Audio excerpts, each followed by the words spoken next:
Hi everyone.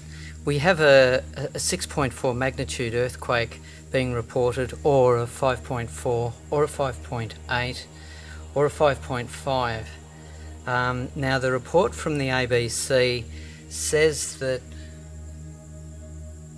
when the quake hit, we felt a strong tremor. Many people ran outside. Now if it was a 5, I don't know whether they would be running outside. We're talking about Java in Indonesia, so who are quite used to earthquakes. For some reason it's being reported as a 5.4 on the USGS site. Also Vanuatu region 5.2,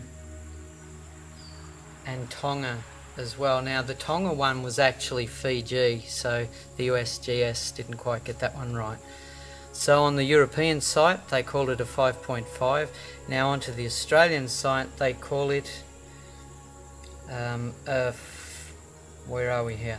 Okay, a 5.8. So we have quite a few to choose from here.